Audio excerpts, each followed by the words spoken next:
want to go down and potentially get closer to relegation. But with Division A here, Surrender, Blitzchung, these players are looking much more heavily at World Championships.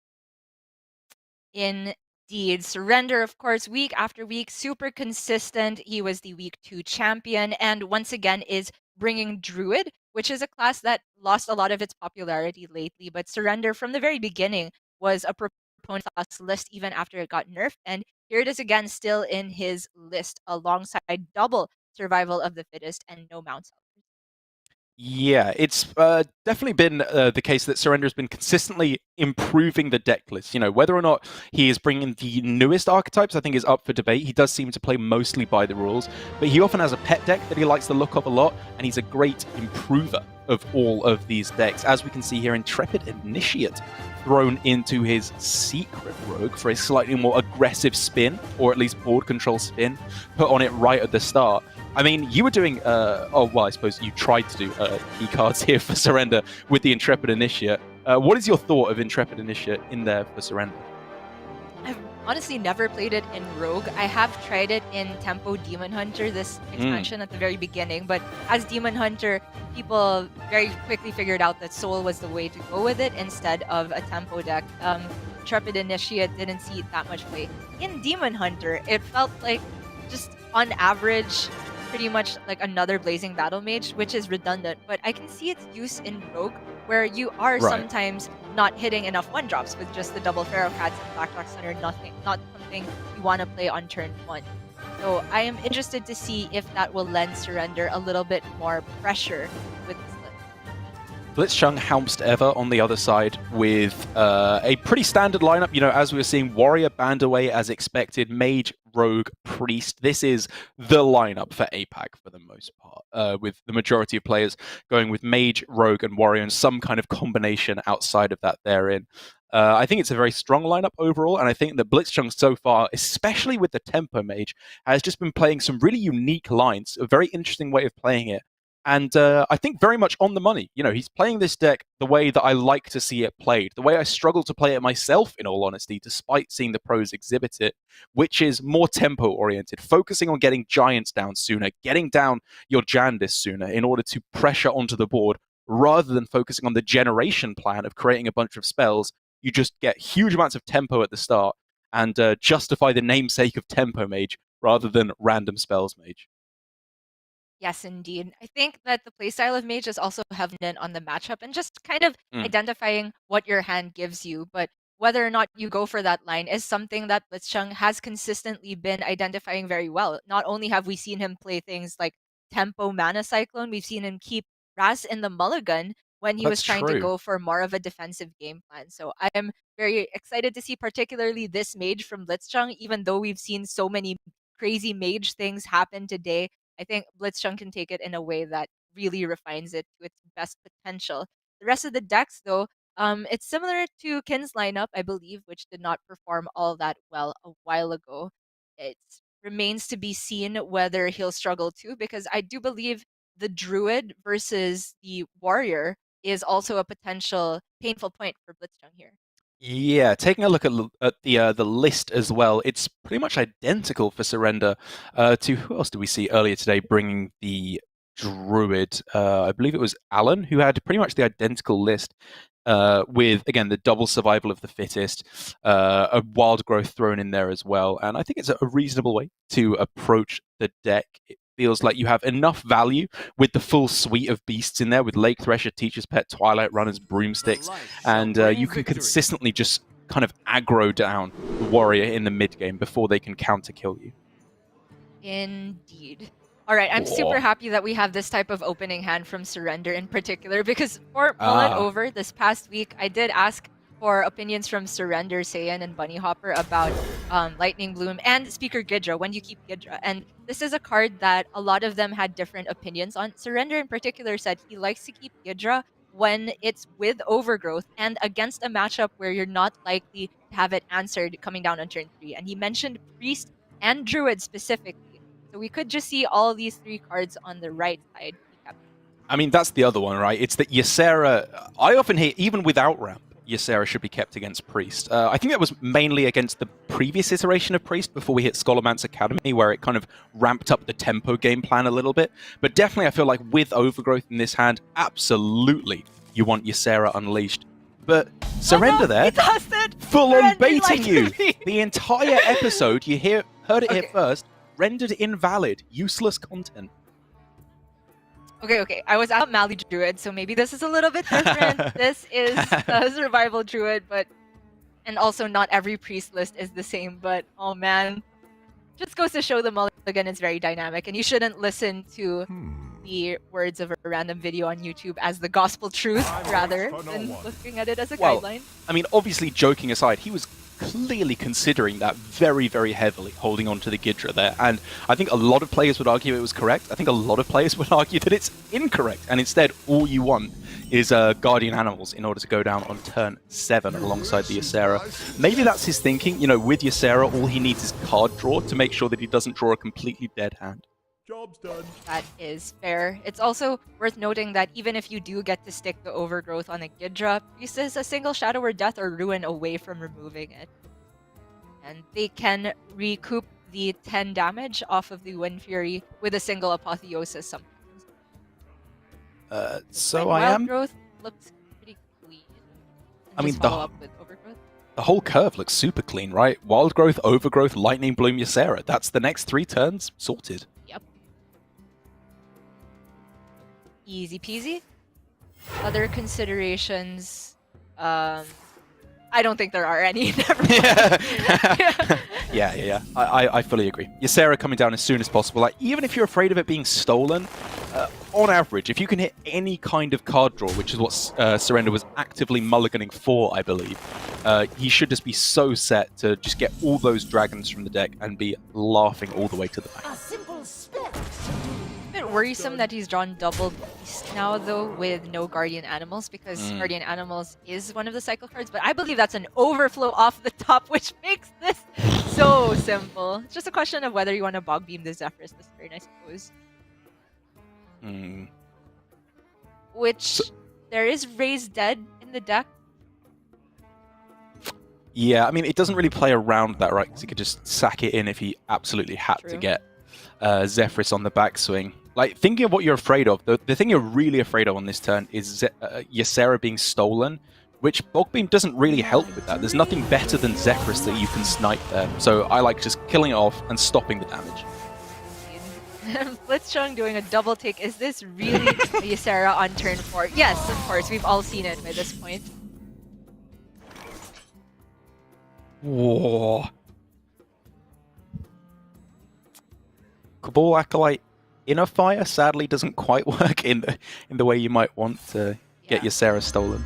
I mean, if he was in a real hurry to remove this, he could just Inner Fire Shadow Word Ruin. But that Ruin is super precious now that he knows that dragons can be coming out in droves over the next couple turns.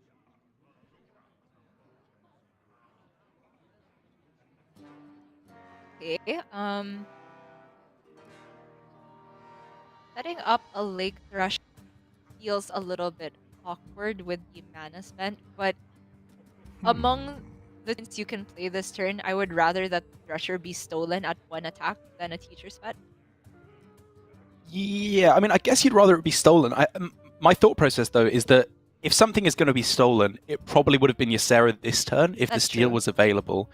And I would rather have Lake Thresher in hand, because when you find Broom, it massively upgrades the power of Lake Thresher, especially if you factor in the survival of the fittest, which could come down in the next few turns.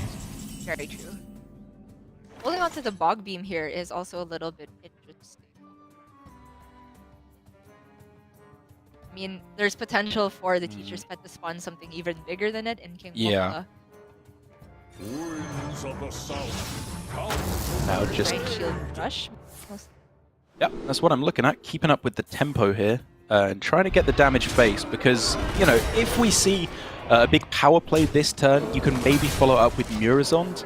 You know, if it was a big Kael'thas play, maybe, with Survival of the Fittest. Blitzchung has the potential to respond in a powerful manner, but against Overflow specifically, it looks a lot less powerful, it's got to be said.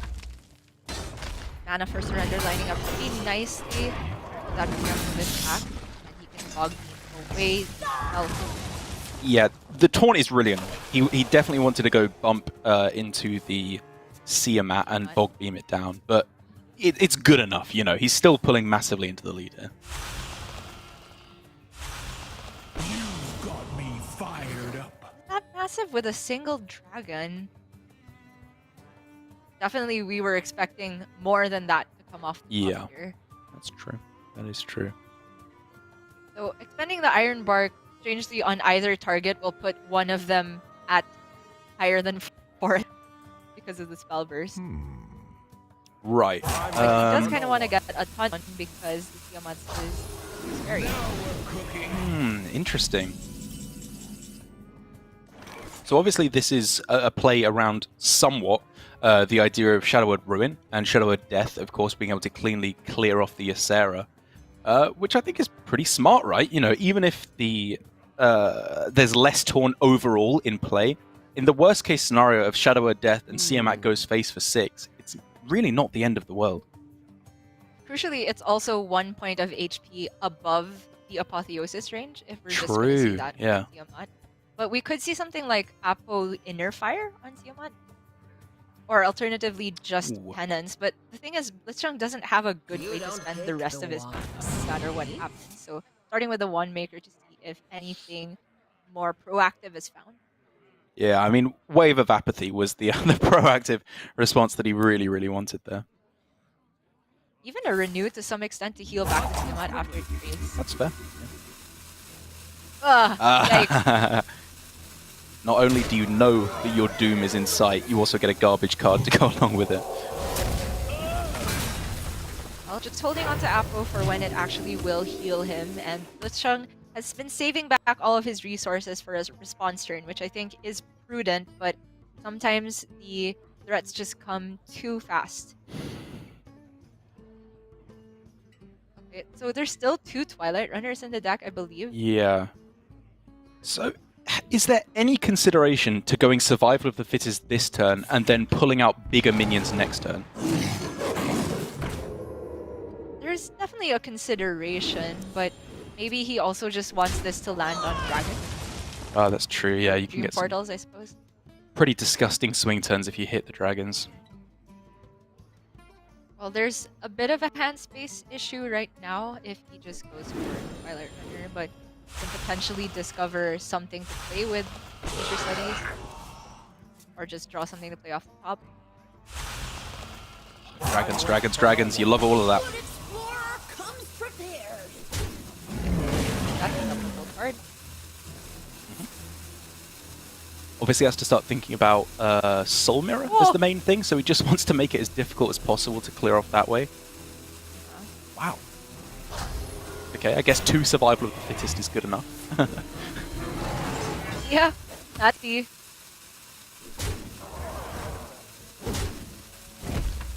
And now, for Blitzchung, it feels like the Shadow Word Ruin needs to be ripped, but... Yeah, I mean, the buff of the Explorer is low-key pretty big, because now it can't just be stolen by the Cabal Act. So Murozond here is casting Guardian Animals, which does nothing, right? Correct. And then a couple of cheap spells, which is not really good enough here, I don't think. So I do agree. I think it is going to be in a Fire Shadow Word Death turn. But man, the rest of the turn is what? Wretched Tutor? Feels awful. Cabal as... I mean, you have to save Cabal, right? For the potential of Wave of Apathy to go along with it to steal something big. There were only a way to fit in the Kronks this turn, but it's just too greedy. He's just dead to a single survival if he keeps this up.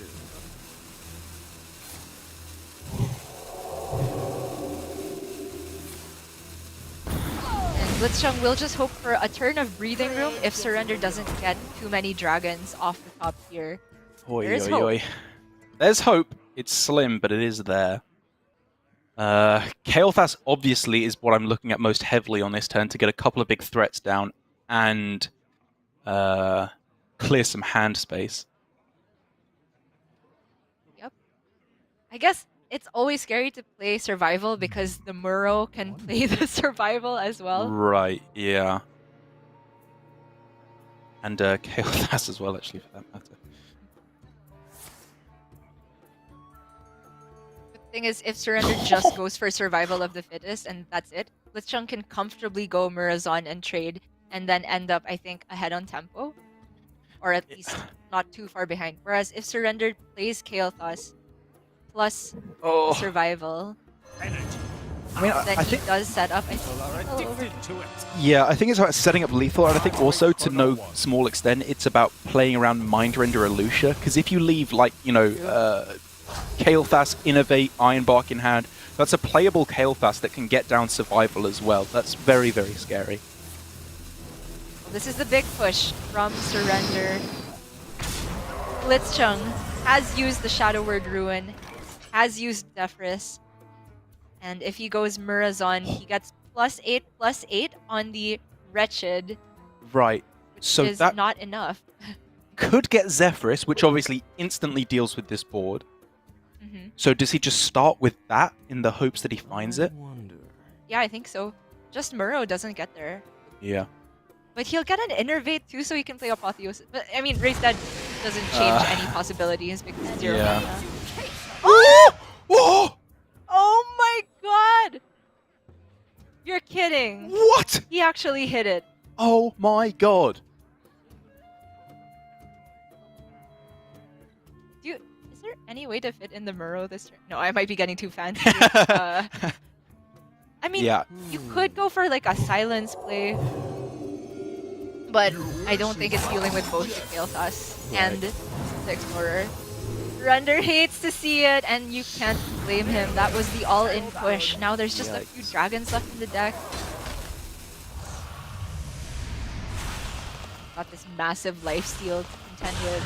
I mean, a few dragons is a big deal. Make no mistake, that could absolutely still win him this game. And, you know, in all likelihood, I think it's probably still just about in the lead, unless a huge Murazond or Lucia or something turn can come through for Blitzchung. Oh, what are we even looking at? Overflow? There's a Thresher in the deck, right? So he could just go Guardian Animals to hit Thresher as the True. last beast. Yep. It's pretty big. I'd pay 7 mana boy. for that. Let's jump praying for the wave. You just know. You just know. Okay, that's alive, right? It's that or double taunts this turn. Yeah. You take a 50-50. I mean, you're not dead even if you miss most of the time, right? Yeah, he's seen double Ironbark, so yeah, he's like alive at 1 HP, but then you can't heal anymore because you're Galakrond. But then you have Kronk, so maybe you can heal. Yeah. He gets the armor, he gets the Kronks. It's a big deal what he hits here. Oh, yeah. Yeah, ay is real. Hangs in the balance. Ooh! A free Hello? overflow? Timeline amuses. Do you even want to play that? He's running out of cards. I don't think so. I don't think he wants to draw.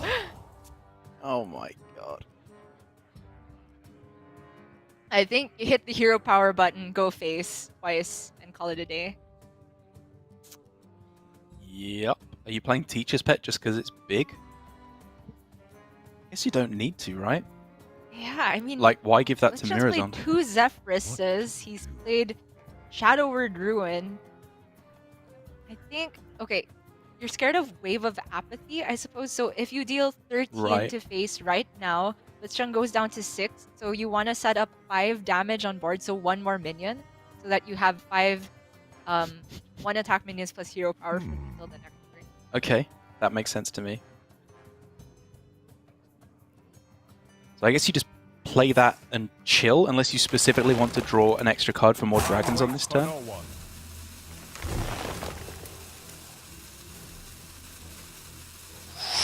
Hydra's so big as well. What a unit.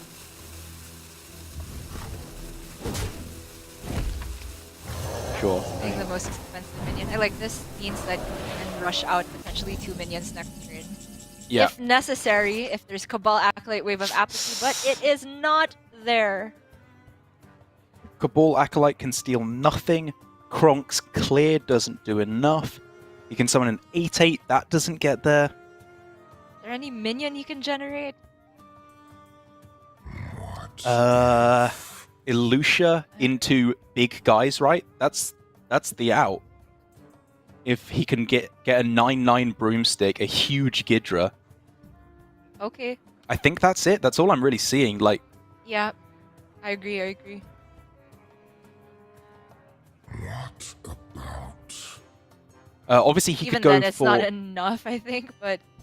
Like- Um, Murazon first. Instead, allows him to draw 2 cards with the Overgrowth and the excess mana. Give up. But I don't think you can do anything with that. Silence. Like, there were maybe outs there. You know, like I said, Ilusha, as we can see, was maybe the chance to get the win there. But even then, I think it might have just been too much damage on board. And it does mean that Surrender with the Druid, as we've consistently been seeing today, the couple of times we've seen it, doing pretty well against the control deck. It was the dream starting hand, undeniably, Wild Growth, Overgrowth, Ysera with card draw to go along with it. And even with double Zephyrus, it's still not quite enough to overcome the might of the Druid there. was frighteningly close there, but yeah, Mm. Druid has looked nigh on unbeatable throughout the day. Maybe more people will be bringing it next week. But then again, there's a lot of Zoo in the rest of the field. So I think, yeah, overall, the meta does leave a lot of room for experimentation, at least within Conquest. But things could change very soon because we are going to see nerfs. Oh yes, everything changes up. Obviously, of course, with Masters Tour Montreal taking the place of Grandmasters next week before we return the week after that with our regular season of Grandmasters. Everything can shake up. You never know how the newer players bringing different archetypes could change the entire face of competitive Hearthstone for the weeks to come after the nerfs. We're going to go to a quick break right now in our last match of the day here between Surrender and Blitzchung. But when we come back, we will find out whether Surrender can complete the full sweep or if Blitzchung, in his first time here in Division A this year, can turn things around. We'll be right back.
You're watching the final series here for Asia Pacific Grand Masters. We're going to send you over to Europe and then Americas shortly after. A full day of Hearthstone. We're back into the meaty round robin portion here. So plenty of action to come every day, Friday, Saturday, and Sunday. For the next few weeks should be a lot of fun. And for Surrender now, he is definitely having a lot of fun, hitting the absolute dream on his Druid deck with a lot of Emerald Dreams thrown in there as well to win with the Druid. And now with that out of the way, he is left with both the Rogue and the Zoo Warlock, and a kind of interesting build that we're seeing crop up now and again on the Zoo. I want to say it's interesting just the fact that Surrender is bringing Zoo, because a lot of the time he is a player that, in terms of archetypes, we describe him as playing by the rules, tending to bring decks that are top of the meta and just playing them optimally, which is just a very solid strategy, probably the secret to his consistency, in fact. But Zoo is a deck that has been highly contentious, so for Surrender to acknowledge it as being good enough to bring in Conquest, I think probably means that it's better than we give it credit for on stream at the very least. This build from Surrender, though, I have not had very much success with it in my limited testing. Yeah, I will say that the list I've enjoyed the most and felt like I performed the best with feels like Viper's winning list from Europe last week. My least favorite list is the one that Tom has been piloting recently with the Nephicet Thrashers. I feel like those definitely don't add much to the deck and kill you very, very quickly. But this new build that we're seeing with Soul Shears thrown in there for some extra soul fragments, in addition, obviously, to the Spirit Jailer there, it goes in combination with Shadowlight Scholar. So basically, you're sacrificing some of the good cards in the deck, like Diseased Vulture primarily, and you have to play a bad card in the deck, Soul Shear, in my opinion, pretty weak in the deck. And the benefit is you get a 3-mana 3/4 that deals 3 damage, which is a pretty big upside. A lot of the time, that's a super powerful card. Yeah, it's great tempo. Maybe with respect to Mage, that could do a lot of work swinging the early to mid game. In the Zoom Mirror, which is what we primarily tested, it is extremely slow, so could be biased right there. Licham was wincing at the beginning of this game because of the mulligan, but he's just ripping Lucia immediately because he knows Surrender would not have a good play with his hand. Oh, yeah, I mean, that's kind of true, because obviously Vulpera Scoundrel is a reasonable play on the following turn. I mean, I don't know why Surrender is so upset. I don't think this is that devastating for him, all things considered. I mean, I guess Vulpera Scoundrel gives a spell to his opponent's hand again, but you can just pick a bad one. Yeah. Or Now with this one, Even better. if Surrender can just hopefully play down a spell. Like, Renew is the worst one to get here, strangely Right. enough. I mean, Surrender was just upset to have to lose the coin that way, but he does end up still with a powerful hand on the backswing. Nightshade Oh. Mage. Sorry, it gives He's a warlock. Warlock's back. Right. So, I mean, what are we even looking at? Like Sulfy would be the absolute nuts, right? To discard a card yeah? from Blitzchung's Oh my God. own hand. But you'll I don't take even this. know. It's something to play.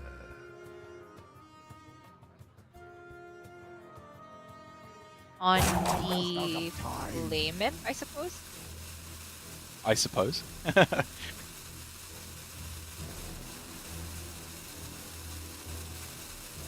I mean, the argument for not putting it on Flame Imp is Blitzchung just trades it into the 2/2. But if you put it on Illusia, then the Flame Imp takes the value. Corrupt Face! Let's do that! Ah, that's the secret to Surrender's success. It's corruption face. Okay. Back in Ooh. the sane world. Whispers is just a way to Cool. spend his mana this turn. Yeah, I think I like that most. I'd be happy with pretty much any Lackey. I mean, if you can hit Witchy Lackey, then you can of course upgrade your Flame Imp as well. Like, there's some pretty nutty plays that can be made. And this one clears the board. Sure, yeah, sounds good to me.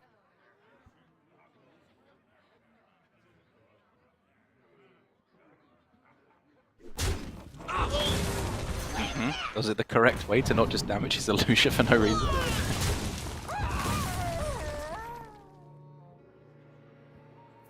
Okay. Matron, Hand of Gul'dan, 100% discarding the right one because Surrender is not in fact Alutamu. He knows how to play the deck, which is don't draw your Flesh Giants at the start of the game. For piloting indeed. There's a Darkler, there's Flame Imp, Whoa. Tour Guide. Popping off real soon is Surrender. Just deciding where to trade this Matron. Surrender just getting that flash of sadistic joy in his eyes every time he gets a disgusting draw. I swear you're the only person in the world that likes to describe Surrender as sinister or sadistic. It's happened twice now. It's Have all you a seen front. I'm telling you. He's friendly. He's cute. He's handsome. It's all nonsense. He's as cruel as they come. He takes pleasure in destroying his opponent's game plan every game. Haven't you seen that Surrender is so nice video? Again, it's propaganda, Gia. We're being told a lie here. Well, I guess he did punch Noah at the very end. Well, I mean, can you really? Oh my God. Joking. Real savage today. Okay, that looks like a pretty good Karj target, but it means he's not spending all his mana. It's a disgusting Karj target, though. Like, Cobalt Spellkin, if you want to look at what it actually does, like, unless you're spending the spells soon, I don't think it's that good. And with the curve of Kronk's into Tiamat already, his mana is spoken for the next few turns. Fair. Doesn't need to fish for anything from Falcon. And now, the turn for Surrender.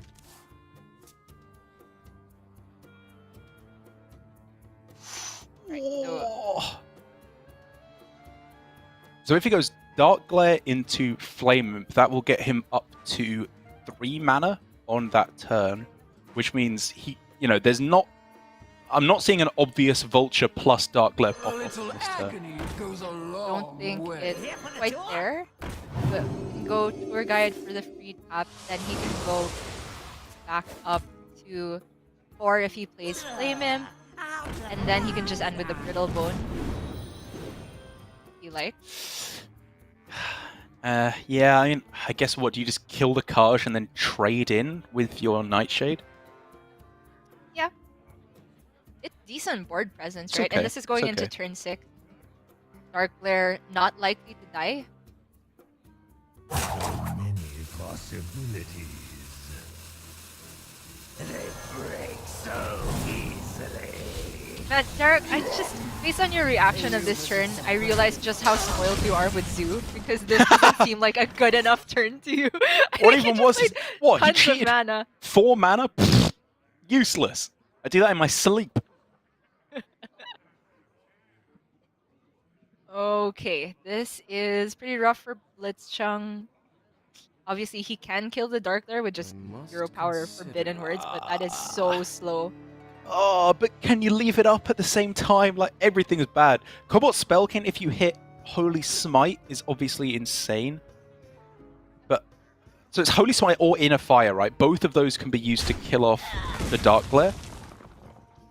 Wait, what? What? Huh? Did he not understand what card this is? Yeah. Uh-oh. Uh-oh. He hit the Holy Okay. Smite! He knew! He knew all along! He's a god! Ah, Perfect just- play. he just told the Cobalt Falcon what to give. What did he think was going to happen? What did he I think do not Forbidden know. Words did? I do not know. I'm... too many strange things happened today, Tarek. I apologize for my profanity. But this will be Surrender again on a turn, able to go for the Diseased Vulture. You can fit in the tour guide as well if you want to put Yeah. the Yeah, Void yeah, Walker yeah. in the way. You here for the tour? There's also some consideration for the Neophyte because this is going into Soul Mirror turn. Water is life. Nightshade Hand and Lady Vash is pretty good, right? I mean, there obviously aren't many spells that you really care about that much, but just like drawing the Soulfire from your deck later on could be I decent. mean, he could Soulfire it now if he's very scared of That's true. but Yeah. it just feels super risky if he discards the Matron, then suddenly his hand of cooldown is much harder to use. So I think the safer play is just Void Walker to beat the on Lucia and pray that there is no Soul Mirror. That's what it really comes down to, isn't it? This is an all-in play saying, please, oh please, do not have the Soul Mirror.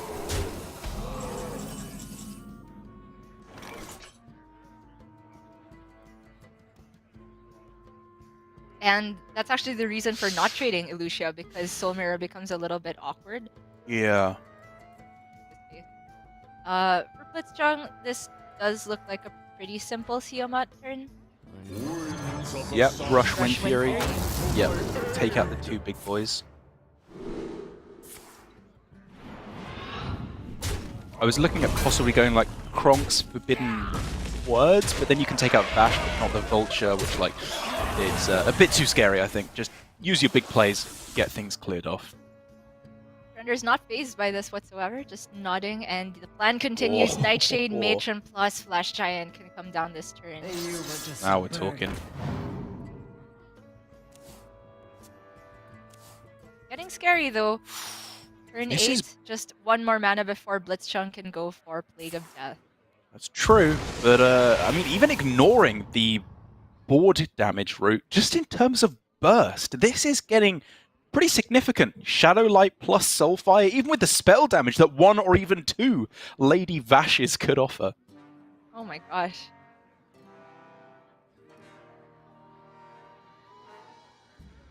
So if we just So see many tap Flash Giant possibilities. this turn, then he's presenting, well, assuming this trades in, and the 6 damage goes face, it's more than enough for lethal Almost for the out next of turn. time.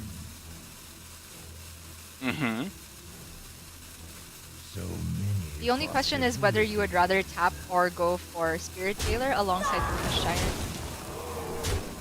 And I guess in the small possibility that you top deck all of the soul fragments, you would rather have more of them in the deck, I just agree. to make sure Shadowlight will just go off next turn.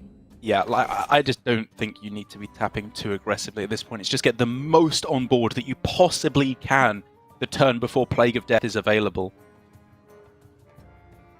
Chung has this wave of apathy to hang on and hopefully get to Plague of Death in his perspective. Your demise be near.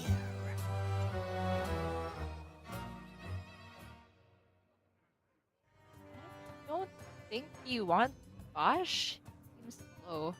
But then Yeah. the turn is just gonna be Wave of Apathy plus Minion plus Hero Power. I guess called Neophyte makes the most sense then. Maybe locks out something. I mean, it's more just the biggest play, right?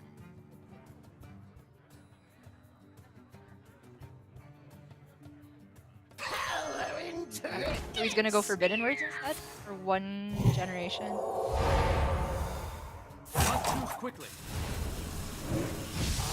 Okay. Mm-hmm. Edge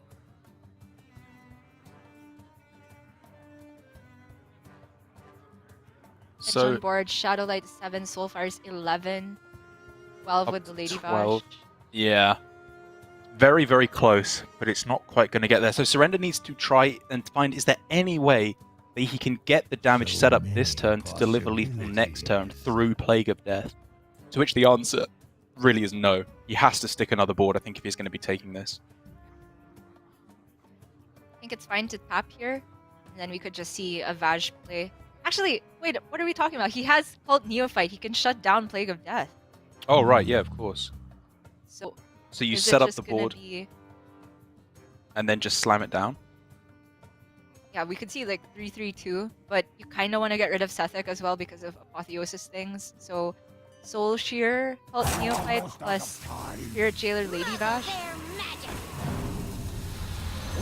Listen Water to is me. life. Maximum development, clearing off as much as possible. I mean, it could be a full board clear if you wanted to play around Apotheosis as much as possible. But I guess, you know, with this play, if Apo comes down, he is dealing so much damage on the backswing anyway. What could it possibly do?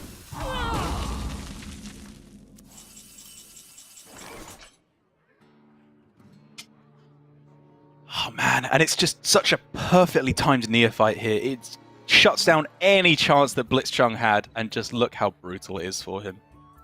Yeah, there is nothing. No mana to play dragons with Alexstrasza. Deathwing only gonna deal with consider. 1 minion. So if you get the best possible Deathwing target on the Matron, you hero power up to 14 plus the 5 is 19, then he can remove the Vash. So then there would be 11 on board. And that's 1 off lethal? I must consider. 14, 19, 11 plus 7 is 8. Yes, so it has to hit a 4 Either or Matron 5 or damage Vash. target, Okay. which it did. Um.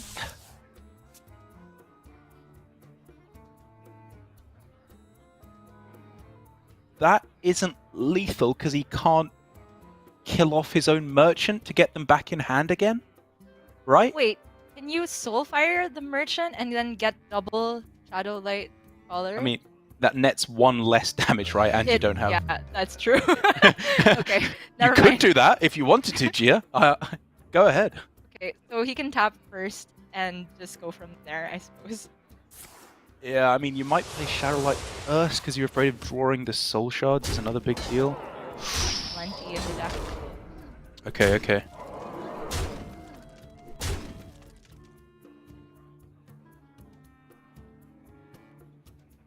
This is so strange. I think he just Oh. played it. So, because he's afraid of Plague of Death, he can't even play Merchant to discard the Shadowlight, right, to get 2 more next turn because it would just die. Right.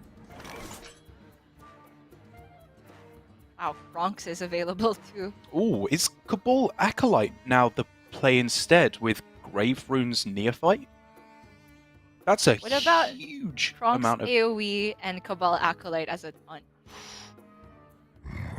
Well, I mean, you kind of want to save Kronks for healing too. But if it's just 1 Soulfire left, if you're confident you can never take face damage again, then it's fine and you get more on board. The problem is at 5, in which you know that there's 2 Vash Primes in the deck, that gives you the Oh. extra spell damage that you need to close out the game. It's true. But there's, Surrender there's seems to be voicing out that same thought process. I mean, it's kind of a pointless argument. There's no way that you can play around that completely because you can't clear and heal on this turn. Mhm.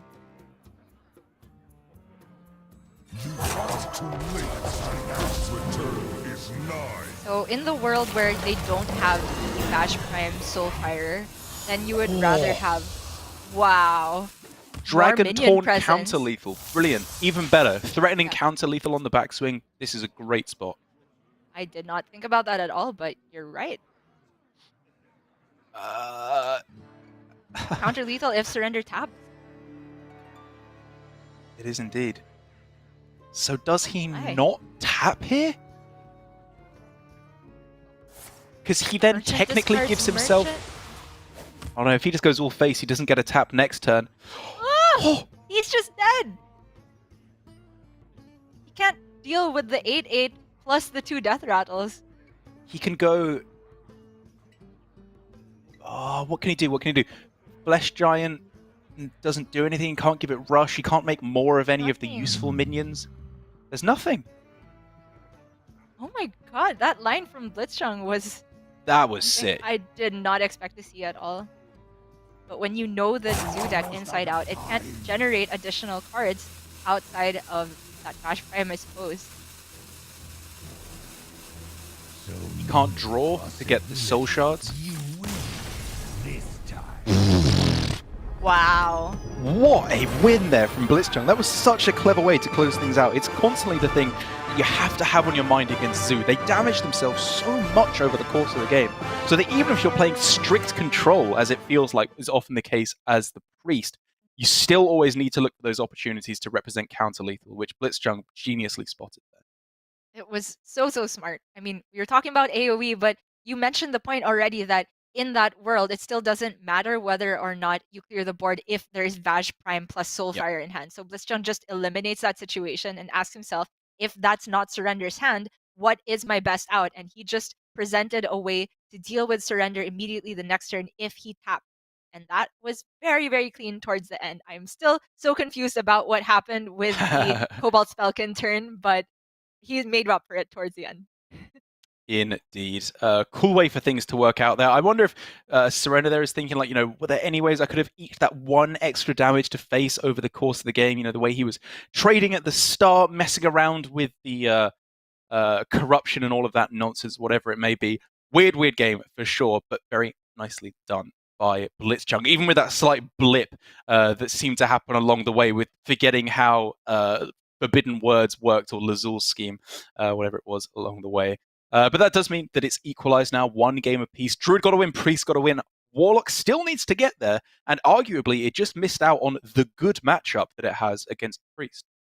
That's right. I mean, if you're bringing Zoo, it very much feels like you want to run it up against Priest, against Druid, but even so, it has certain draws that can win in any single matchup at all. So can't count Surrender out just yet. He will be queuing it up against Blitzchung's Mage, which is a matchup that we haven't actually tested, I believe. But off the top of my head, I would assume it operates very similarly to other Zoo matchups in that if they pop off super quick, Mage can't catch up. It's just the difference that Mage can sometimes generate freezes. Frost Nova, historically super powerful against Zoo. Yeah, that's a big deal towards the end game, because you really don't need very much presence at all towards the late game to go with the Frost Nova to close things out. If you just go Frost Nova and you have an Astromancer Solarian on board attacking for 3 damage each turn, if they can't deal with it, that will probably kill them, because they deal so much damage to themselves at the start. I've been having a lot of success as Mage versus Zoo on ladder. I feel like you have the ability to win the early game quite consistently, unless they hit an absolute dream starting hand. And as you were saying, once Flesh Giants come down towards the end of the game, then you have the Ray of Frost to very easily deal with them. Whereas on the other side, the Zoo really struggles to deal with your big threats like the Mana Giant on your side of it. Already for Surrender, Counterthought is a card that is, on paper very powerful. This is like Mech Warper back in the day. But it's not necessarily synergizing with the best hands of the Zoo Warlock, where you want to get down immediately a way to draw Hand of the Gun and or the Dark Lair. Surrender's still just going to keep it, but tosses the Raised Dead, which does synergize with the best hand, but it seems super greedy to keep it when you don't have Dark Lair.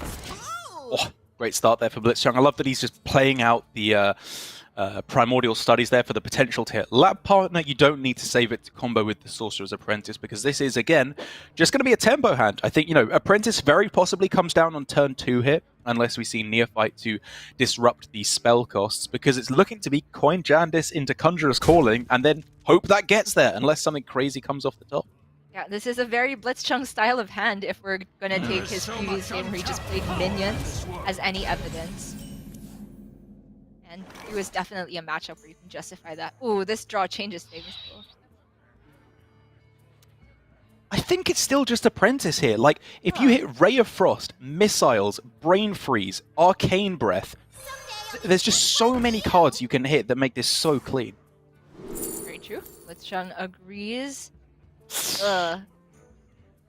That's bad. Don't do that. Okay, but if you have to do that, you take Vaporize as a play next turn into Coin Jandis, or is it just Really? like Elemental Ally? I'm looking at allies or Incantus Flow here. I could see the reasoning for either of them, I've got to say. But I think, again, you know, you don't need a play on the following turn. The play is Astromancer, Solarian, Coin Jandis, and that's always been the plan. Alright. A little agony Oh. goes Yeah, a even if long the Solarian's way. off curve. But this is pop off now for Surrender, Here for the magnitude tour? of which will be decided by the next draw. Pretty good. Pretty good. We will take this. It's a Dark Glare that's protected. Spells have been expensivified.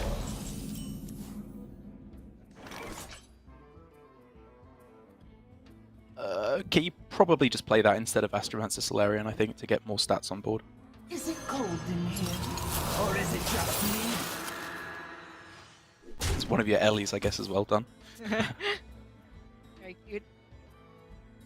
Okay, free tap. Oh my gosh, that's huge. That's so huge!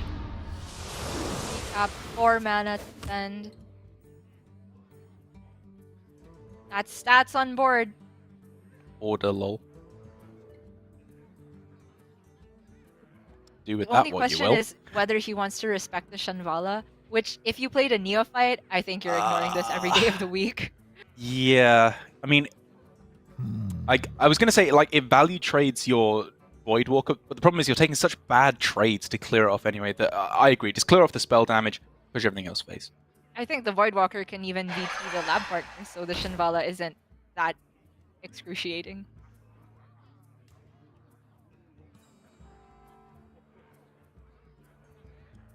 That does open up, however, just coin Voidwalker plus Shanvala into a 3/2, which I don't think Surrender should be sad about whatsoever. Yeah.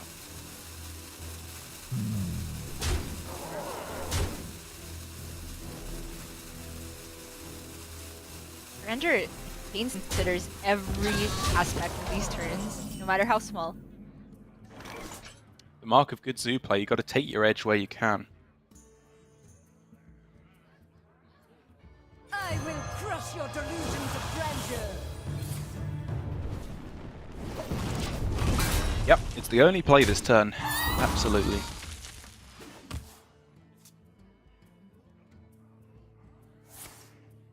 Ooh. Playable. Oh my god, that's so huge! Yep, you're just ripping that. Yes. Surrender's game plan is very simple, right? He just wants to kill Blitzchung before Prime becomes a possibility. Just again, considering all these little trades, what can my opponent do if he has, like, Raz, Raz? coin into Lab Partner? That's probably the best thing he can do. So do you just trade the Neophyte here then to make that less impressive? I don't hate that. Sure. He's If so set up far in the for lead. Next turn. And he'd put Blitzchung down to 8, and he'd be presenting I wonder. 16 board. Honestly, I think you can even ignore the Solarian. Okay, okay. But if you are trading, I do like the idea of Neophyte instead of... Yeah, I mean, it's niche. Like, the thing I'm suggesting is super niche. What I guess is more It likely is they go for some kind of freeze play, and you need as much damage on board. So this is definitely not wrong at all from Surrender. I'm just trying to think through what can go wrong for him here in such a dominating spot. And now for Blitzchung, there's 3 lines, I suppose. Cram Session to look for Evocation into Ray of Frost. There's Jandis to look for double taunts, like an Abomination is low-key pretty sick here. Or Conj, a 2-drop to look for Right. Doomsayer on Surrender's side. That's what I'm approaching. I'm rapidly approaching that line here.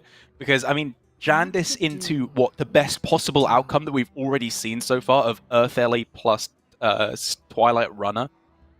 Like, even that doesn't feel like it would get the job done here. telling you, Abomination. That's All like right. that. A-bomb is what we're looking for. Not even that great, huh? Because the giant just gets to push phase 2. Oh man. All right. Probably Abomination, punch. Earth Elemental, but he thinks Doomsayer is his best chance of taking the win because of how far behind he is. And it's not there. It was a Hail Mary attempt, but quite clearly the power of a high-tempo start, getting a lot of damage on the board, but the real MVP, double Neophyte in the deck, it just obliterates everything Mage is trying to do. Yeah, it completely wrecked Blitzchung's game plan of an early Jandis and well-timed from Surrender. I think the mana lined up pretty perfect for Surrender there, so no Yes. especially difficult decisions, but it's really telling of Surrender's character that even when he's super far ahead, he will rope out if he thinks there's any tiny percentage to be gained from trading a different way. I like to see that optimization. He is definitely a player that knows how to allocate his time the best when it's okay to take a bunch of time Yeah. and when it's necessary to just pop off right at the beginning because you're going to have far more decisions in the rest of the turn. Well, that's it, right? We talk about him bringing the standard decks, but playing them optimally. And compared to the rest of APAC, where the level of play is, I think, definitely improving. It was, the memes were there towards the start, but I think we're definitely at a very, very high level of play now. I think, as you correctly point out, the things that are holding our players back You are asked time for management it. and nerves as the play starts to get towards the very difficult, high-level matches. And Surrender, being such a seasoned player, the nerves don't seem to affect him so much.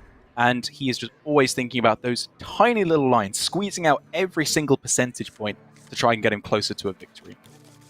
And we end up on his Rogue here, Intrepid Initiate, the card that we were wondering about its effectiveness in the archetype. But starting off on the coin for Surrender, we could just see him go for 1-drop coin, 1-drop.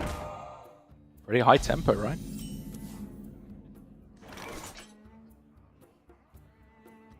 With Initiate on its own, I think that the use of the coin is potentially not going to be efficient, but because there's been a target played, Backstab gets to work out just.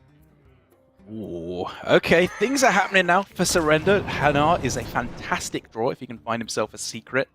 Outside of that, he's really just looking for anything playable off these Pharaoh Cats, which that is not. And he's just hit triple 1-drop Backstab. Yeah. This is really nutty.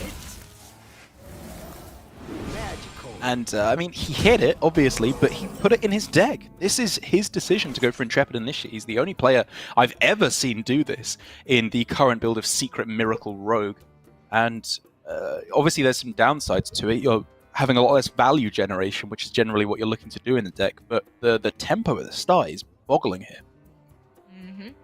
For Blitzchung, this feels to me like a turn where you can pull back a little bit as Mage, maybe save up some resources, and then try to go for a bigger swing with the Firebrand Devolving Missiles in the next turn. The upside of all of these being 1-drops is that they will guaranteed devolve into 1/1s if any of them are hit. Lab Partner can be paired with the Firebrand next turn. Okay, I mean, I guess if he was just looking for a card to play on that turn, I can respect going for the studies there. I was definitely looking at just Arcane Intellect in order to fill up his hand a bit more. But again, this is the attitude that Blitzchung takes to the deck. He says, for the next 2 turns, I have enough stuff. I don't need cards right now. What I need is tempo and to stay up on the board. And the thought process, I think, is quite clearly, even if the Dalaran Mage gets traded into suboptimally here, it's a little bit health and it's a little bit easier to clear the board the next turn. Just so awkward, right? Because of the shape of the Dalaran Mage, which is that it gets value traded by 2 things from Surrender, and it's kind of anti-synergy with the Devolving Missiles Firebrand. If you're specifically gonna activate Firebrand with Devolving Missiles, it's pretty painful. Surrender's actually just going for Eviscerate on this instead. I think I've decided this is going to be my hill to die on. It's time to make Dalaran Mage a 2/4 again. It's been long enough that he's been the 1/4 now. Yes, it may have been broken in pre-beta stages of the game. At this point, it's clear to see he could do with that 1 extra attack. He needs a bit of help. It was all hit the same minion. Hello? Okay, Blitzchung also needs a little bit of help because that was the disaster scenario, especially with Plagiarize off the top to activate the Hanar. What more could go wrong? Plenty. He has a Jandis that goes in play, and I've seen many of Jandises go wrong. All right, yeah, what are we predicting? Desert Obelisk plus the egg, whatever it's called, the Dormant Dragon Egg. I've seen double obelisk tweets and a salty tweet. Well, I mean, double obelisk is almost insane. Yep, almost. Almost. Pack tactics. Spend your mana. Seems good. Yep, I agree completely.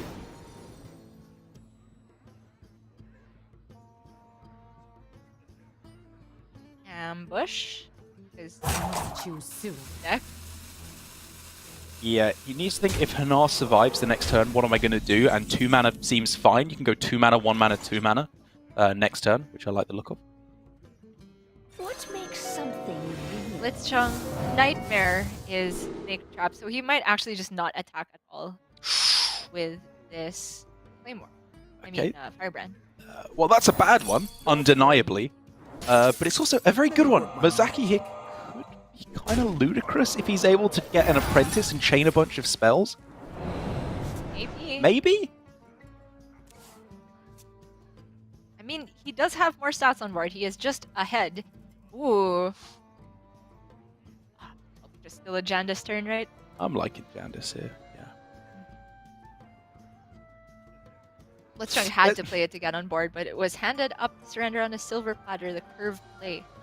Yeah, I mean, upon having said that, Dagger on this turn is pretty good. You know, killing off the Jandis or the 4-2 here, and allowing the 1-1 to trade into, I guess, the Firebrand.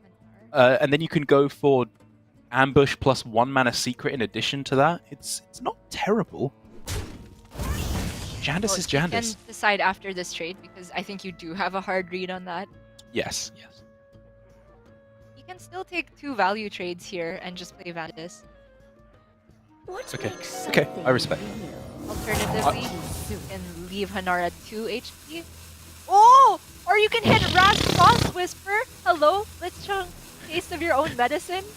Yeah, I mean, that was order lull, if we want to get into it at that point, in terms of the trade first, and then going for it. I mean, because you knew it was the 4-2, right? They never make Mozaki the illusion one there. Well, But whatever, it's still insane. Okay, if he can get Arcane Explosion off of this Mana Cyclone, then we're talking What to business. do? I'm talking double Ray of Frost. Go for the Okay. explosion. Mozaki makes it huge. Sure, so you go double Ray of Frost on Raz, I think. Raz? Yeah, okay. I'm not sure Hedging how much is spell bet damage is somewhat. on this.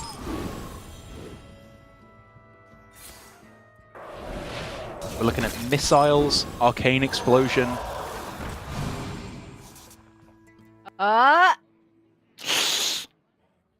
Tome into missiles?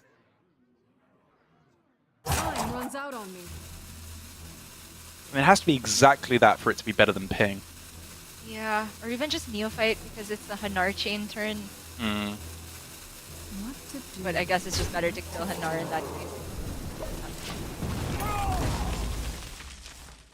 Oh man, this Inisha, even if it's the copied version now as the 3-3, has done so much damage. It's insane. That's so funny. Oh my Whoa. gosh. Ambush, Blackjack Stunner. You don't even need to passage this turn. Yeah, probably not, right? Yeah, you can just dagger the Mana Cyclone. Let Raz clean it up. That is nasty.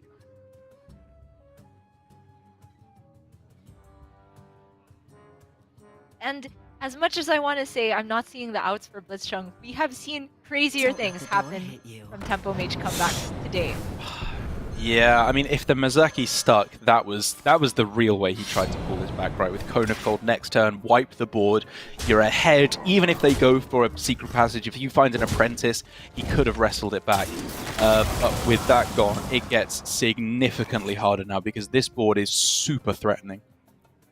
And the Raz is just continually dealing damage. You hit Blizzard of Frost Nova here. That's Oh, a that's complete whip. nothing! That literally does nothing. So Cram Session can give you one more shot at Magic Trick into Frost Nova. I mean, he's got Cone of Cold to stay alive, right? He can Cone of Cold Okay. Jandus, which kills off Vectus, Or- whatever that card's called, and freezes the other. Which means he'd be alive at 1, I believe, with the effect from Raz as yeah. well. But there's a passage. Oh. Okay. Well, I mean, you go for it. He runs 2 eviscerates. He's played 1. Yeah. But pretty sure you just rip it. And the downside is, like, the potential downside is not playing a questing first, which is fine because even if you don't hit the lethal, Blitzchung's at 1 the next time. You just dagger him. Okay, 2 lackeys for lethal. Oh my god. He Shadow needs step. 1 damage is all he needs. 1. That is not it. Let's go again. He can still go prep passage to look for a Vis afterwards. Oh my gosh, this is torturous for Blitzchung. Still alive! Technically still alive! Hello? Choose soon. He hit 2 Titanic lackeys. 1 and 13, and then 2...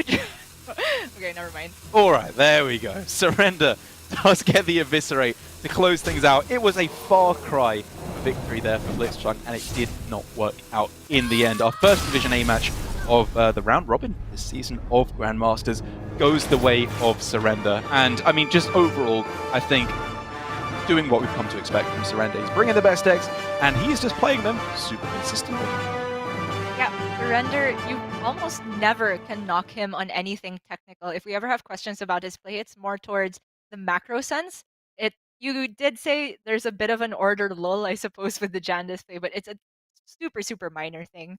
With Blitzchung, on the other hand, he did have that really strange blip during the Zoo game, but we saw a flash of brilliance at the end there as Priest to find a way to set up lethal. So I think this particular match to close out the day was a great appetizer for what we have to come in Division 8. Yeah, it was a super high-level game, and it was nice to see a mage game not decided by Solarian Prime there, or Puzzle Box at the end, as we've seen quite a few times today towards the end of those, which can get a little bit crazy. But I think very well done there from both of our competitors. Does mean Surrender moving up 1-0, looking yet again another season where he's starting things off very well. Division A, getting a win on the table, 14 matches to be played over the course of the season for all of our players, playing each other player in their group 2 times. But already just off to a good start for Surrender. I really wouldn't be surprised if he ends up right towards the top again. Overall, a pretty cool day at Hearthstone. I like the kind of metagame that we've got shaping up here, looking for the next few weeks. Obviously, nerfs before we head into next week, but for tomorrow and the day after, I think the Tempo Mage, the Rogue, they're super complicated decks in particular, and I enjoy the different playstyles that the players approach them with.